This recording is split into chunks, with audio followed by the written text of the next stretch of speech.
L'armée israélienne affirme qu'Hassan Nasrallah, chef du Hezbollah, a été tué lors des bombardements. La milice chiite disait le contraire il y a quelques heures, mais elle reste désormais très prudente.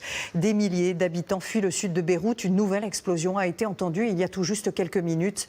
On fait le point avec Baptiste Guénet, Quentin Danjou et Romain Reverdy. Le sifflement d'un missile et la déflagration. Le souffle fait perdre l'équilibre à cet habitant de Beyrouth qui filme la scène.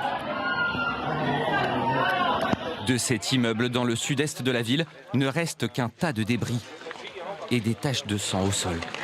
Les frappes israéliennes de la nuit ont fait 6 morts et 91 blessés, un bilan provisoire.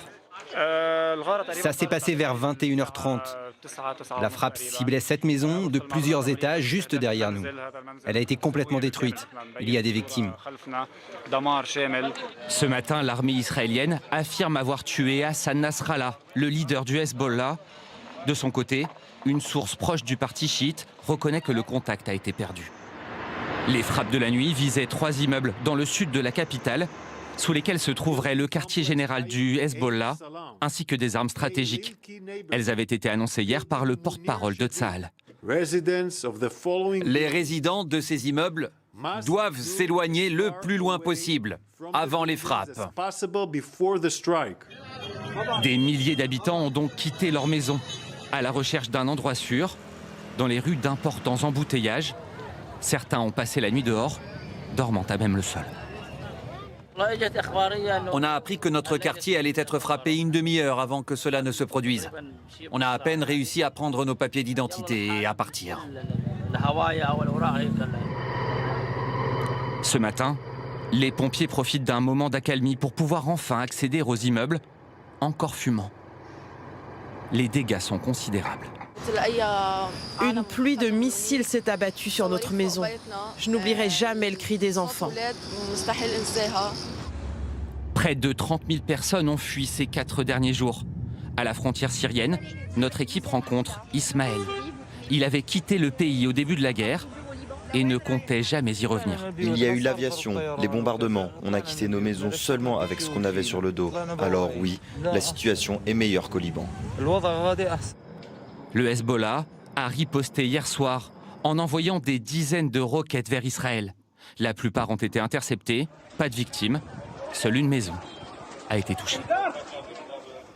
Et revenons maintenant sur cette incertitude autour du sort d'Hassan Nasrallah, chef incontesté du Hezbollah depuis plus de 30 ans, une figure majeure au Liban. Et dans cette crise avec Israël, si la nouvelle de sa mort était confirmée, ce serait une victoire de poids pour l'armée israélienne et pour Benyamin Netanyahou. David Desarrojo et Léa Merlier. Voici l'homme considéré comme le plus puissant du Liban. Celui qui, depuis plus de 30 ans, décide de faire la guerre ou la paix. Hassan Nasrallah aurait été éliminé, selon Israël. Le chef du Hezbollah, 64 ans, reste pourtant caché depuis plusieurs années pour échapper à son ennemi de toujours, l'État hébreu. Religieux, né d'une famille de 9 enfants, il forme à seulement 22 ans le noyau fondateur du Hezbollah lorsqu'Israël envahit le sud-Liban en 1982. 10 ans plus tard, il prendra la tête de cette milice soutenue par l'Iran et l'érigera en armée puissante, comptant près de 100 000 hommes et disposant d'armes de haute précision. Année après année, c'est lui qui fait passer le Hezbollah de groupe armé à force politique majeure, au point d'être largement représenté au Parlement libanais et même de faire nommer des ministres au gouvernement. Soutenu par l'Iran et par la Syrie de Bachar el-Assad, Nasrallah se forge une stature de héros du monde chiite en 2006, lorsque son armée tient tête à Tsahal, dans une guerre qui causera la mort de 1200 Libanais. Adulé par ses fidèles, mais paria sur la scène internationale. Son mouvement est considéré comme terroriste par les États-Unis et de nombreux pays occidentaux. Sa dernière apparition remonte au 19 septembre, juste après les explosions de Beeper. Il avait promis l'enfer à Israël. Et on va retrouver Charline Hurel en direct de Beyrouth. Bonjour Charline. Il y a eu les attaques au Beeper dont on a beaucoup parlé, puis la mort de 2 chefs militaires du Hezbollah la semaine dernière. S'il s'avère qu'Hassan Nasrallah a effectivement été tué hier, qu'est-ce que ça signifie pour le mouvement chiite? Est-ce qu'il serait durablement affaibli?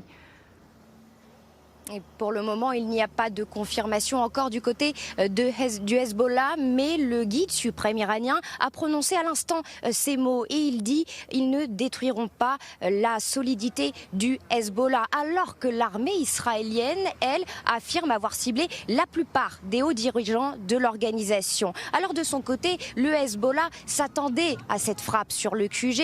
Il s'entraînait depuis plusieurs jours, il constituait des petits groupes pour pouvoir poursuivre le combat sur le front sud du pays. Quelles conséquences tout cela auront sur ce mouvement? Eh bien aujourd'hui il est trop tôt pour le dire. En revanche, ce que l'histoire nous a montré, c'est que certains groupes armés ont perduré alors que leur chef avait été tué. Évidemment, ici tout le monde s'interroge, mais il y a aussi la crainte de voir les divisions libanaises s'instaurer encore plus ici, du moins à Beyrouth. Merci beaucoup Charline pour ces derniers éléments.